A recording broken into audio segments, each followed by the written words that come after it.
Et si le monde autour de toi n'était que le miroir de ce qui se passe en toi? Que se passerait-il si tu découvrais comment lire ce miroir? Comment déchiffrer les messages cachés que l'univers te murmure à travers les rencontres, les événements, les synchronicités?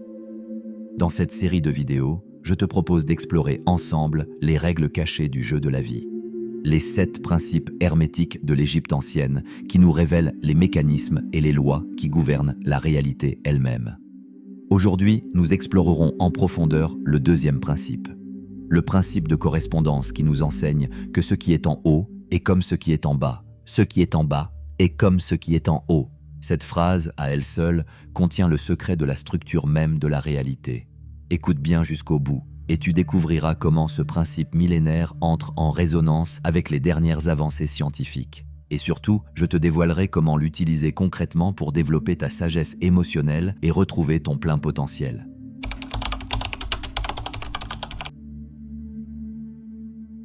Commençons par un fait essentiel. Tes sens sont limités. Ce que tu vois, ce que tu entends, ce que tu ressens à travers tes sens n'est qu'une infime partie du réel. L'œil humain ne perçoit qu'une faible étendue de l'ensemble du spectre électromagnétique.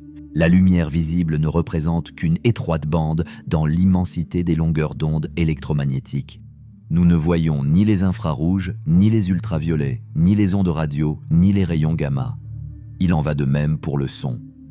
Nous n'entendons qu'un petit intervalle de fréquences, alors que la nature pullule d'infinités de fréquences inaudibles pour nous. Nous ne percevons qu'une partie limitée du réel. Et ce que nous pensons être la réalité objective est en vérité une reconstruction cérébrale, une réinterprétation mentale d'un flux d'informations beaucoup plus vaste, plus complexe et plus mystérieux que ce que nos sens nous permettent de capter. Mais ce que nous ne voyons pas, ce que nous ne pouvons pas encore mesurer, ce que nous ne pouvons pas saisir avec nos mains, n'existe pas moins pour autant. Le principe de correspondance qui dit « ce qui est en haut est comme ce qui est en bas ». Ce qui est en bas est comme ce qui est en haut nous offre une clé majeure permettant de dépasser cette limitation. Pour cela, il faut en comprendre les 2 idées maîtresses.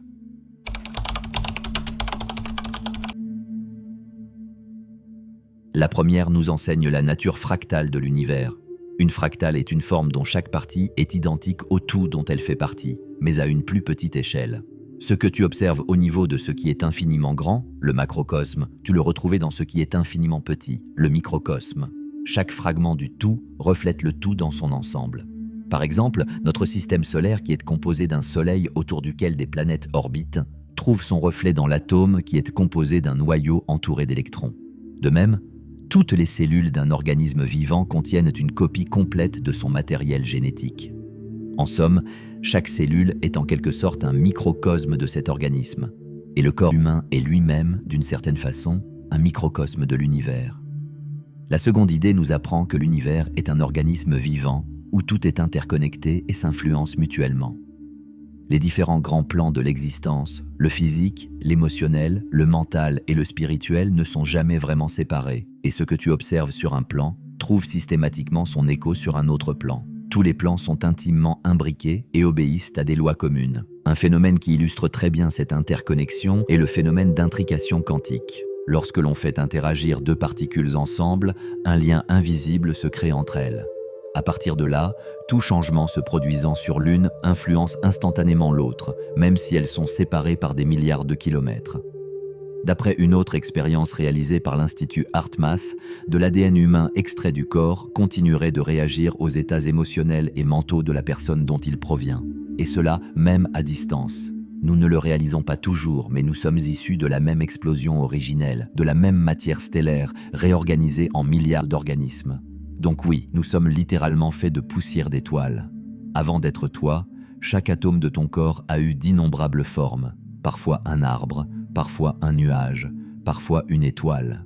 Ainsi, tout ce qui existe, vivant ou inerte, est fait de la même matière cosmique qui se recycle en permanence. Par conséquent, ce qui t'arrive, ce que tu ressens, ce que tu penses, résonne dans un champ d'interconnexion qui dépasse tout ce que tu peux imaginer.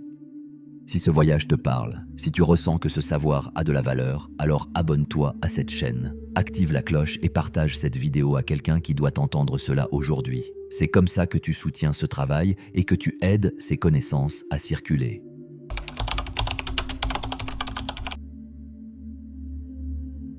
Comme tu peux le voir, la loi de la correspondance permet de percer les secrets de la nature, mais ce n'est pas seulement un outil pour comprendre les mystères de l'univers. C'est également un outil pratique de développement personnel et spirituel. En l'appliquant dans notre vie, nous pouvons réaliser notre véritable potentiel. Les travaux du psychiatre Carl Jung nous offrent une nouvelle grille de lecture avec le concept de la part d'ombre, qui repose justement sur le principe de correspondance. Les parts d'ombre sont des aspects refoulés de notre personnalité. Ce sont aussi bien des défauts que des qualités que nous ne voulons pas reconnaître comme faisant partie de nous. Souvent parce qu'ils ont été jugés par notre subconscient comme étant inacceptables, honteux ou inadaptés. Comme nous l'avons détaillé dans la vidéo sur le principe de mentalisme, 95% de notre vie est créée par notre esprit subconscient. Il est donc impératif d'apprendre à le décoder pour retrouver notre pouvoir de créateur conscient.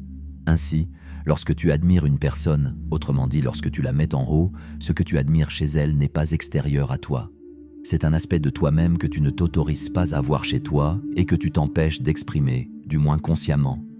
Inversement, lorsque tu critiques, méprises ou rejettes une personne, c'est également un aspect de toi-même que tu ne t'autorises pas à voir chez toi. Nos ombres ne disparaissent pas simplement parce qu'on refuse de les voir. Elles s'expriment sans même que nous en ayons conscience, souvent de façon non maîtrisée, voire compulsive, et elles nous dirigent sans que nous le sachions. Ce que nous refusons de voir en nous, nous le verrons à l'extérieur de nous, encore et encore. En cela, le principe de correspondance nous offre une vision plus complète de nous-mêmes et devient un outil d'introspection et de guérison incroyable. Ce que tu vois à l'extérieur est le miroir de ce qui se passe à l'intérieur de toi. Intégrer les ombres dans le conscient est une étape essentielle du processus d'individuation, le chemin de transformation intérieure permettant de devenir un être complet et véritablement soi-même. En faisant ce travail, nous développons de la sagesse émotionnelle et nous nous synchronisons à l'une des fréquences les plus hautes et les plus magnétiques qui existent, l'authenticité. Le concept de miroir ne s'arrête pas là. Il s'observe aussi dans ton corps. Chaque symptôme est une expression silencieuse de ton subconscient. Il te révèle dans un langage symbolique ce que tu crois, ce que tu penses inconsciemment et que tu ne veux pas voir. Une gorge enflammée peut traduire une parole que tu retiens. Une douleur au pied peut signifier ton refus d'aller de l'avant. Et s'il est évidemment indispensable de soigner les causes physiques, il est tout aussi nécessaire de corriger ce qui a permis à l'esprit de créer ces symptômes dans la matière. Car comme nous l'enseigne la loi du mentalisme, il ne saurait rien exister qui n'ait d'abord été créé dans l'esprit. Dans une prochaine vidéo, nous explorerons le troisième principe hermétique, le principe de vibration qui nous dit que rien ne repose, tout remue, tout vibre. Merci de m'avoir écouté.